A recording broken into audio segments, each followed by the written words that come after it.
गौर कर रहे हैं, और वो बात जिस पर हम गौर कर रहे हैं वो है खमीर। खमीर क्या है और खमीर क्या करता है? खमीर, ये कहा जाता है कि खमीर की हिस्ट्री बहुत पुरानी है। अगर आप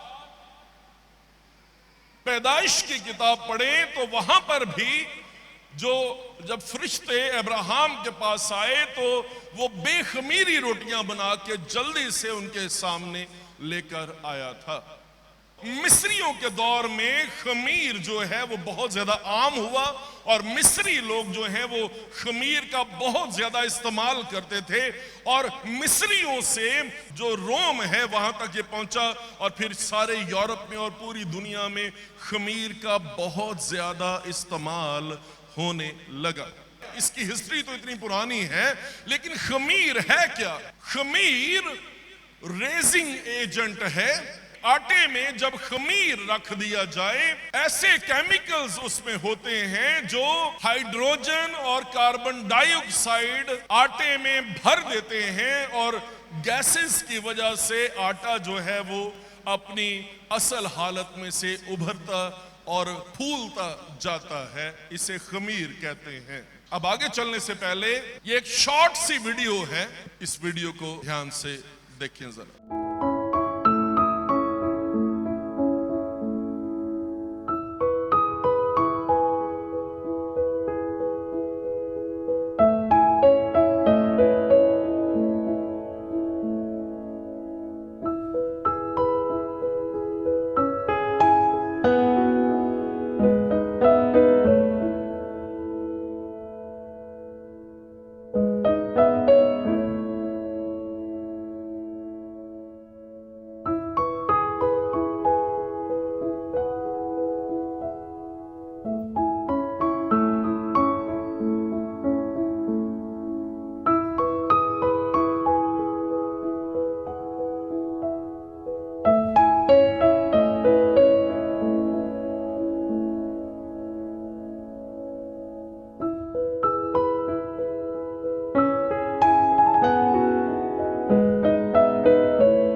अगर आप गौर करें तो खुदा इस बाब में एक चीज का आगाज कर रहा है और दूसरी चीज को रोक रहा है। प्रमोशन वाली चीज जो है वो ये है कि बर्रे का खून लगा दिया जाए, बर्रे का गोश्त जो है वो खाया जाए, तो जो है कमरें कसी हुई, जूतियां पहने हुए, लाठी अपने हाथ में लिए हुए। लेकिन वो कहता है कि खमीर तुम्हारे घरों में कहीं नजर ना आए। जितनी अहमियत खुदा ने बर्रे को और खून को दी है और साल के उस महीने को दी है, उस दिन को दी है, तकरीबन उतनी ही अहमियत जो है खुदा 14वीं आयत से वो कहता है वो दिन तुम्हारे लिए यादगार होगा और तुम उसको खुदावंद की ईद समझकर मानना। तुम उसे हमेशा की रस्म करके उस दिन को नस्ल दर नस्ल ईद का दिन मानना। 7 दिन तक तुम बेखमीरी रोटी खाना। यूं महसूस होता है जैसे पहली आयत का जो हुक्म है उसे दोबारा से दोहरा दिया गया है और 14वीं आयत में उसे बयान किया गया है। खमीर और आटा बनी इसराइल की जिंदगी का हिस्सा था, रोजमर्रा जिंदगी का हिस्सा था। और बाइबल में सारा साल खमीर से रोटियां बनाते थे, बेकिंग करते थे, ठीक। लेकिन यहाँ पे खुदा ये कहते हैं 7 दिन तक तुम्हारे घर में खमीर नजर नहीं आना चाहिए। रोजमर्रा इस्तेमाल की चीज को लेके खुदा कोई बहुत बड़ी रूहानी बात बनी इसराइल पर जाहिर कर रहा है और बता रहा है। पौलुस रसूल मसीहों के बारे में, ईमानदारों के बारे में ये कहता है कि तुम्हें ताजा गूंदा हुआ आटा बन जाने की जरूरत है। इसका मतलब ये है कि खुदा ये कह रहा है कि हमारी जिंदगी के हालात में ऐसे वाकयात, ऐसे लोग, ऐसी सिचुएशंस तुम्हारी जिंदगियों में आएगी, तुम्हें उनका सामना करना पड़ेगा। तुम्हारे लिए आजमाइश ये होगी कि तुम लोग फूल जाओ और तुम लोगों में गैस भर जाए और अपने साइज से 4 गुना ज्यादा, जितनी खराब सूरत हाल है, जो चैलेंज है, वो चैलेंज 4 गुना ज्यादा बड़ा नजर आएगा। वो सूरत हाल जो खराब है इनलार्ज होकर बड़ी स्क्रीन पर तुम्हारे सामने आ जाएगी। और खमीर ऐसे हालात हैं, ऐसी सिचुएशन है, ऐसे लोग हैं जो आपको फुला देते हैं और आप अपने साइज से बड़े हो जाते हैं। गिनती की किताब में उसके 11वें बाब से लेके 22वें बाब तक बहुत ही इंपॉर्टेंट बातें हैं। मुझे इस कदर बरकत इन अबवाब को पढ़ने के वसीले से मिली है जिन्हें मैं अल्फाज में बयान नहीं कर सकता।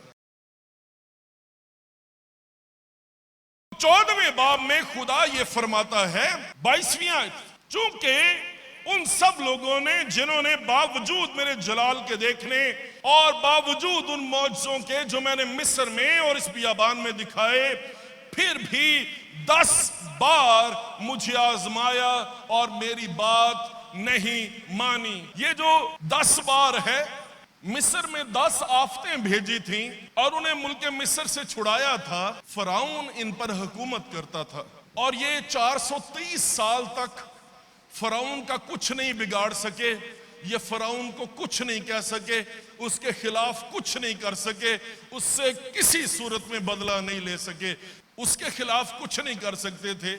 लेकिन खुदा पर सारा गुस्सा वो उतारा है जो असल में फराउन पर था। हालात, सिचुएशंस ऐसी बनकर इनके सामने आई हैं। सफर जो था वो 12 दिन का था, लेकिन वो सफर जो है वो 12 दिन की बजाय वो 40 वर्षों पर मुहित हो गया। यूं महसूस होता है जैसे सफर के आटे में खमीर डाल दिया गया है और वो खमीर इतना बढ़ गया है और बड़ा हो गया है कि वो 40 साल तक इस बियाबान में फिरते रहे हैं और 40 साल बाद भी ये नस्ल, ये पुश्त जो है, ये वादा किए हुए मुल्क में दाखिल नहीं हो सकी। देखिए मेरे साथ खरूज की किताब, उसका 14वां बाब और उसकी 10वीं आयत से लेकर 12वीं आयत के आखिर तक। और मिस्री फौज ने फराउन के सब घोड़ों, रथों और सवारों समेत, नामी आयत से, उनका पीछा किया और उनको जब वो समंदर के किनारे फी हकीरोत के पास बाल सफून के सामने डेरा लगा रहे थे, जा लिया।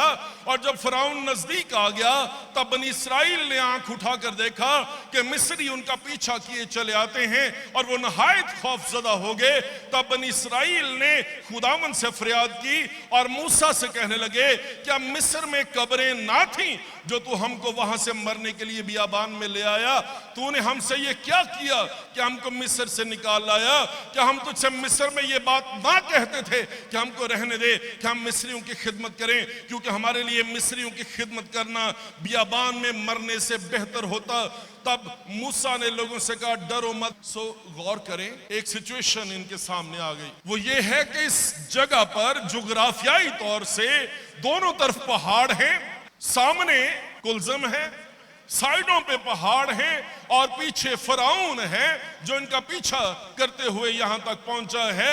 अब ऐसे हालात में सिचुएशन ये है कि भागने का कहीं भी कोई चांस नहीं है, एस्केप करना कहीं भी मुमकिन नहीं है। अब ऐसे हालात में खुदा ने कहा था, खमीर तुम्हारे घरों में नजर नहीं आना चाहिए। इन्होंने क्या किया? मूसा के खिलाफ शिकायत करना शुरू की और मूसा से ये कहा, क्या मिस्र में कब्रें कम थी जो तू हमको मारने के लिए यहां हमें बियाबान में ले आया है? फराउन की खिदमत करना, मिस्रियों की खिदमत करना बियाबान में मरने से कहीं बेहतर है। अब एक चैलेंज है और उस चैलेंज में अपने होशो हवास खो बैठे हैं, और जितना चैलेंज है उस चैलेंज में खमीर इतना डाल दिया है कि उस खमीर ने उस चैलेंज को इतना बढ़ा चढ़ा कर पेश किया है कि ये कहते हैं हम बियाबान में मर जाएंगे, और वहां पे कब्रें कम नहीं थी जो तो हमें बियाबान में मारने के लिए, है ना, फैसला इतना चैलेंज को बढ़ा दिया है कि जिंदगी और मौत का मसला इनके लिए बन गया है। खुदा ने क्या कहा? उसने कहा तुम्हारी नजर में चैलेंज बहुत बड़ा है, लेकिन ये चैलेंज असल में चैलेंज है ही नहीं है। उसने मूसा से कहा अपनी लाठी को बहरे कुलजम पर बढ़ा दे। सिंपल इज दैट, बिल्कुल सादा बात है। उसने नहीं कहा कि मार बहरे कुलजम के पानी को, उसने नहीं कहा कि तू आगे जा और ये कर और वो कर। उसने कहा ये बहुत सिंपल है, अपनी लाठी को बहरे कुलजम पर बढ़ा दे। उसने बहरे कुलजम पर खुदावंद की बात को मान के बहरे कुलजम पर बढ़ा दिया। और बाइबल में क्या लिखा है? खुदावंद ने सारी रात हवा को चलाया और बहरे कुलजम के पानी को उसने चीर दिया। एक इंतहाई सिंपल कदम, खुदा के लिए इंतहाई सादा काम है। लाठी बढ़ाने के वसीले से बहरे कुलजम दो हिस्से हो सकता है, लेकिन बनी इसराइल इस खौफ को और मौत के डर को इन्होंने इतना प्रोजेक्ट किया है, इन्होंने इतना बढ़ाया है कि ये कहते हैं मिस्र में कब्रें कम थी जो तू हमें यहां पर मारने के लिए ले आया है। समझ आ रही है खमीर क्या करता है? खौफ के खमीर को अपनी जिंदगी में से निकाल दें, क्योंकि खौफ का खमीर है जो आपको दिखाता है कि ना तो इधर भाग सकता है, ना तो उधर भाग सकता है, ना तो पीछे जा सकता है, ना तो आगे, तू स्ट्रक हो गए, तेरे बचने की कोई उम्मीद नहीं है। खौफ आपको ये बताता है कि तेरे लिए मिस्र में मरना, है ना, बियाबान में मरने से कहीं बेहतर था, है ना। खौफ आपको ये बताता है कि तेरे लिए उन्हीं मिस्रियों की, उसी फराउन की खिदमत करना बेहतर था कि तू बियाबान में मर जाए। मूसा के हाथ में जो लाठी है, खुदावंद के हुक्म के मुताबिक ये लाठी का बढ़ जाना ही समंदर को दो हिस्से करने के लिए काफी है। 12वां बाब और उसकी 35वीं आयत में एक और बात है, और बनी इस्राइल ने मूसा के कहने के मुआफिक ये भी किया कि मिस्रियों से सोने चांदी के जेवर और कपड़े मांग लिए, और खुदावंद ने उन लोगों को मिस्रियों की निगाह में ऐसी इज्जत बख्शी कि जो कुछ उन्होंने मांगा उन्होंने दे दिया, सो उन्होंने मिस्रियों को लूट लिया। बहुत सारे लोग ये कहते हैं पादरी साहब लूट के सूट ठीक है, बाइबल में भी तो लिखा है कि इसराइलियों ने मिस्रियों को लूट लिया था। कई लोग खुदा पर एतराज करते हैं और ये कहते हैं कि जनाब ये तो खुदा ने कह दिया था, उसने उनको आमादा किया था कि वो कर लें, और उनको लूट लिया था मिस्रियों को इसराइलियों ने। 430 साल की मजदूरी जो मिस्रियों ने ईंटें बनाने वालों को अदा नहीं की थी, वो मजदूरी खुदा ने यकमुश्त उनको लौटाई है। और लूटने वाले गन पॉइंट पर लूटते हैं, लेकिन यहां पे मिस्रियों ने जो उनके सोने और चांदी के जेवरात थे वो उनको दे दिए, और उसके साथ साथ उन्होंने अपने जो नफीस कपड़े थे वो भी उनको उनके हवाले कर दिए।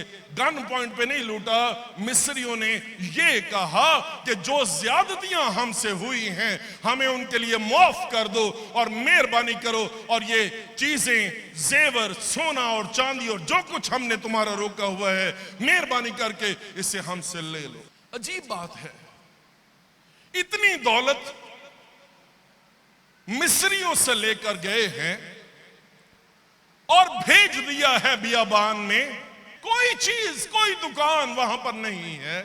और इसराइल ने यह सोचा होगा इतनी दौलत इतना पैसा मेरे किस काम का। देखें खरूज की किताब उसका 32वां बाब और उसकी पहली आयत से। और जब लोगों ने देखा कि मूसा ने पहाड़ से उतरने में देर लगाई तो वो हारून के पास जमा होकर उससे कहने लगे कि उठ, हमारे लिए देवता बना दे जो हमारे आगे आगे चले, क्योंकि हम नहीं जानते कि इस मर्द मूसा को जो हमको मुल्क मिस्र से निकाल कर लाया क्या हो गया है। हारून ने उनसे कहा, तुम्हारी बीवियों और लड़कों और लड़कियों के कानों में जो सोने की बालियां हैं उनको उतार कर मेरे पास ले आओ। चुनाचे सब लोग उनके कानों से सोने की बालियां उतार उतार कर उनको हारून के पास ले आए, और उसने उनको उनके कानों से लेकर एक ढाला हुआ बछड़ा बनाया जिसकी सूरत छैनी से ठीक की। तब वो कहने लगा, ऐ इस्राएल, यही तेरा वो देवता है जो तुझको मुल्क मिस्र से निकाल कर लाया। पहले खौफ का खमीर था, अब सब्र और इंतजार करने का खमीर है। और कैसे हो सकता है कि इंतजार किया जाए? मूसा ने ऊपर से उतरने में देर लगाई है, और वो सोना और चांदी जो इनके पास पहले से मौजूद था, वो सोना और चांदी जो है इन्होंने हारून को दिया, और हारून से कहा, उसने उनके लिए सोने का बछड़ा आग में ढाल कर बनाया। और अजीब बात जो लिखी है, खुदा इनकी तरबियत करता है, खुदा इनको ठीक करता है, लेकिन यहां पर उलट है। यहां पर जो बछड़ा है उसकी नाक को हारून ने छैनी से ठीक किया है। कैसा खुदा है। और जेवरात इकट्ठे किए गए हैं। इनका इस्तेमाल किसी कोका कोला की बोतल में नहीं है, इनका इस्तेमाल किसी पेप्सी की सूरत में नहीं है, किसी लेस की सूरत में, किसी और तरह से नहीं है। इनका इस्तेमाल जो है वो बछड़े की सूरत में सामने आया। खमीर की समझ आ रही है कि खमीर क्या है? ऐसे हालात जिनमें आप फैसला करें, उस सूरत हाल को 4 गुना ज्यादा मैग्नीफाई कर दें। और बाइबल मुकद्दस में अगर आप गौर करें तो ये जो सोना और चांदी और जेवर लेकर निकले थे, इस सोने और चांदी का एक दूसरा इस्तेमाल भी था। और दूसरा इस्तेमाल जो था वो आपको खरूज की किताब उसके 25वें बाब से आगे आगे नजर आएगा, जहां पे खैमा इज्तिमा की चीजें बनाई गई थी, लोगों से हदिया लेकर बनाई गई थी। अब हदिया आपने देना है, और वो हदिया आपकी मर्जी है कि आप ढाले हुए बछड़े पर इस्तेमाल कर लें जिसकी नाक आप छैनी से ठीक करें, या उस हदिया और नजराने को आप खुदावंद की हुजूरी में ले आएं और उससे अहद का संदूक बना लें। फैसला आप पर है। किसी ना किसी तरह से पैसे का इस्तेमाल होना है। खरूज की किताब उसका 16वां बाब देखें मेरे साथ। फिर वो इलीम से रवाना हुए, और बनी इस्राइल की सारी जमात मुल्क मिस्र से निकलने के बाद दूसरे महीने की 15वीं तारीख को सीन के बियाबान में जो इलीम और सीना के दरमियान है पहुंची। और उस बियाबान में बनी इस्राइल की सारी जमात मूसा और हारून पर बुड़बुड़ाने लगी। पहले क्या था? पहले खौफ का खमीर था, फिर उसके बाद क्या है? सब्र और इंतजार का खमीर है, और अब यहां पर बुड़बुड़ाने का खमीर है जो गैस भर रहा है। बनी इस्राइल कहने लगे, काश कि हम खुदावंद के हाथ से मुल्क मिस्र में ही मार दिए जाते, जब हम गोश्त की हांडियों के पास बैठकर दिल भर कर रोटी खाते थे। इसके जवाब में आप क्या कहेंगे इन लोगों को? आगे देखें 16वां बाब 11वीं आयत से 20वीं आयत के आखिर तक। और खुदावंद ने मूसा से कहा, मैंने बनी इस्राइल का बुड़बुड़ाना सुन लिया है, सो तुम से कह दे कि शाम को तुम गोश्त खाओगे और सुबह को तुम रोटी से सेर होगे, और तुम जान लोगे कि मैं खुदावंद तुम्हारा खुदा हूं। और यूं हुआ कि शाम को इतनी बटेरें आई कि उनकी खैमगाह को ढांक दिया। यह गिनती की किताब उसके 14वें बाब में भी ये बात जो है वो लिखी है। और जब वो ओस जो पड़ी थी सूख गई, तो क्या देखते हैं कि बियाबान में एक छोटी छोटी गोल गोल चीज, ऐसी छोटी जैसे पाले के दाने होते हैं, जमीन पर पड़ी है। बनी इस्राइल उसे देखकर आपस में कहने लगे, मन, क्योंकि वो नहीं जानते थे कि वो क्या है। तब मूसा ने उनसे कहा, ये वही रोटी है जो खुदावंद ने खाने को तुमको दी है। सो खुदावंद का हुक्म ये है कि तुम उसे अपने अपने खाने की मिकदार के मुआफिक, यानी अपने आदमियों के शुमार के मुआफिक फीकस 1 ओमर जमा करना, और हर शख्स इतने ही आदमियों के लिए जमा करे जितने उसके डेरे में हो। उन्होंने कहा मन। मन का मतलब है ये क्या है? अगर कोई चीज आपकी समझ में ना आए तो आप उसे कहते हैं ये मन है। और खुदा उनके लिए मन का बंदोबस्त करता है और उसके साथ ही खुदा हदायत देता है कि फीकस एक उम्र के हिसाब से जमा करनी। और बाइबल मुकद्दस में लिखा है कि यहाँ पे लोगों ने उसकी बात नहीं मानी और जब उन्होंने उसी उम्र से नापा तो जिसने ज्यादा जमा किया था कुछ ज्यादा ना पाया और उसका जिसने कम जमा किया था कम ना हुआ। उनमें से हर एक ने अपने खाने की मिकदार के मुआफिक जमा किया था। जिन्होंने ज्यादा जमा किया था उनका नापा गया तो उनका एक उम्र हो गया। मूसा ने दूसरी बात कही और उसने कहा सुबह तक कुछ भी रख ना छोड़ना। बात नहीं मानी, सुबह तक रख छोड़ा और सुबह तक उसमें कीड़े पड़ गए। तीसरी बात मूसा ने कहा था सब्बत के दिन ना जाना। आम दिनों में जो कुछ तुम रख छोड़ते थे उसमें कीड़े पड़ जाते थे, लेकिन सब्बत वाले दिन उसमें कीड़े नहीं पड़ेंगे और जो तुम जुमे को जमा करोगे वही तुम सब्बत के दिन हफ्ते को इस्तेमाल कर सकोगे। लोगों ने नहीं माना, सब्बत के दिन भी गए और सब्बत के दिन जब वो गए हैं तो उन्हें कुछ भी नहीं मिला और वो खाली हाथ वापस लौट आए हैं। ये कहानी बनी इस्राइल की कहानी नहीं है, ये कहानी तो हम सब की कहानी भी है जो हर रोज के बारे में फिक्रमंद रहते हैं, ज्यादा जमा करते हैं, लालच, ओवर टाइम लगा। क्या लिखा है? जिसने ज्यादा जमा किया था उसका कम हो गया, जिसने कम जमा किया था उसका ज्यादा हो गया। उसने कहा कल की बाबत फिक्र ना करो, आज के लिए आज ही का दुख काफी है। खराब हो गया, उसमें कीड़े पड़ गए। उसने मना किया, उसने कहा सब्बत का दिन आराम का दिन है, सब्बत के दिन ना जाना। अगर आपको ईंटें डाल डाल के रोटी, मुशक्कत की रोटी खाने की आदत है तो यहां पे आपका इंट्रोडक्शन, आपका तारुफ एक ऐसे खुदा के साथ हो रहा है जो आपको मुशक्कत की रोटी में से निकाल कर लाया है और वो आपको सिर्फ ये कह रहा है कि तूने अपने खेमे से बाहर जाना है और तूने अपनी रोटी जो है उसे बटोर के ले आना है। जहां बोया नहीं वहां से काटना है, जहां बखेरा नहीं है वहां से तुम लोगों ने जमा कर लेना है। खुदा आपको इस बरकत में लाना चाहता है। जहां मैं ये नहीं कह रहा कि आप काम करना छोड़ दें, मैं आपको ये कह रहा हूं कि खुदा से ये दुआ करें कि खुदावंद मुझे मुशक्कत की रोटी से बचा ले खुदा, और मुझे अपने वादे के मुताबिक खुदा तो शेर और आसूदा करता रहे।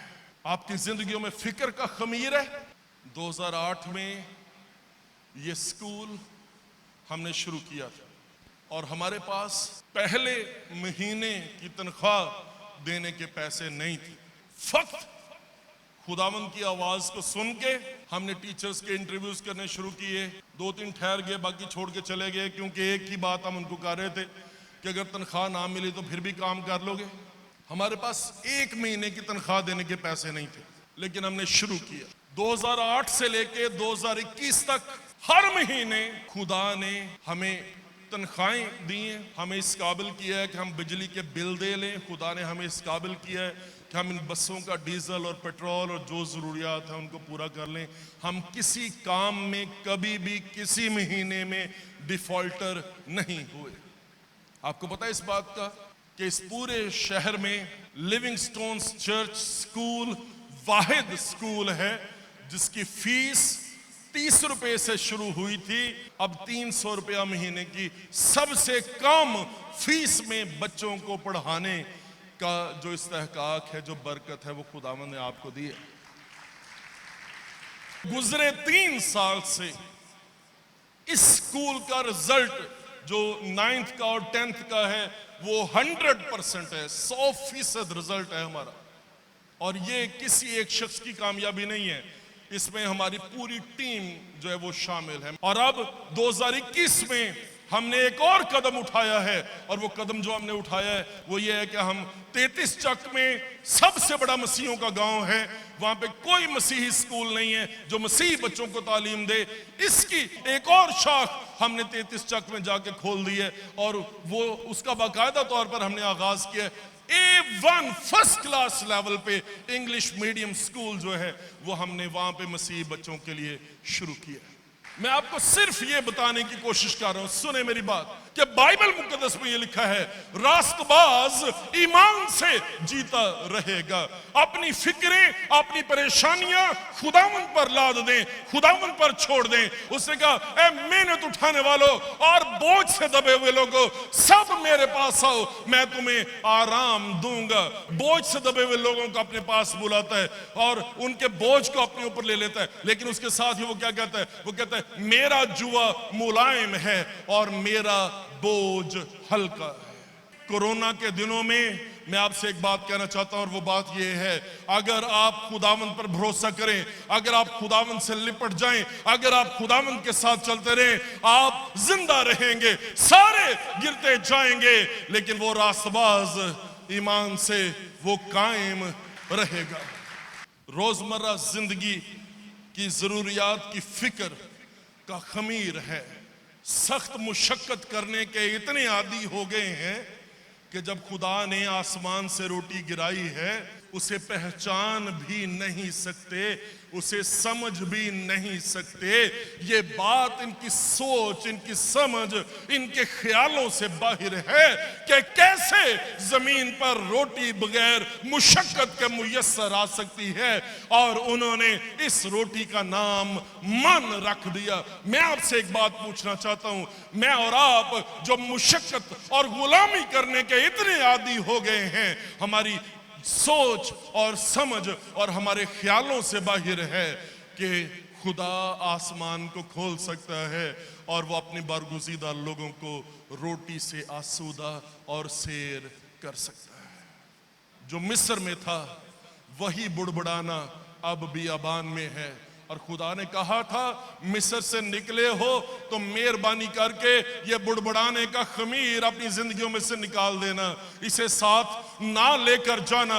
ऐसे हालात, ऐसी सिचुएशन, ऐसे वाकयात तुम्हारी जिंदगी में आएंगे और ये वाकयात, ये वक्त और ये सिचुएशन तुम्हें उभारेगी कि तुम खुदावंद के खिलाफ बुड़बुड़ाना शुरू कर दो और तुम मूसा और हारून के खिलाफ हो जाओ।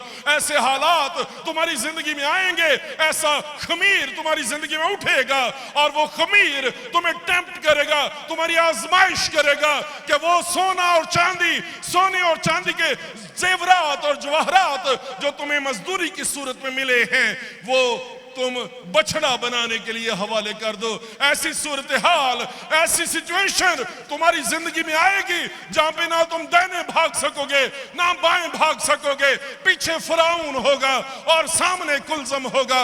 लेकिन ऐसे हालात में भी, ऐसे हालात में भी मरने की ख्वाहिश के खमीर को अपनी जिंदगियों में कभी पास ना आने देना, क्योंकि खुदावंद के लिए बैरे कुलज़म को चीरना बिल्कुल सादा और आसान बात है कि कोई अपनी लाठी को बैरे कुलज़म पर बढ़ा दे और वो पानी दो हिस्से हो जाए और तुम लोगों को खुश्क जमीन पर से खुदावंद पार गुजार लेगा। लेकिन उसी पानी में खुदा मिस्रियों को और उनके रथों को डुबो देगा और उन्हें हलाक कर देगा। कौन सा खमीर आपकी जिंदगी में? खौफ का खमीर,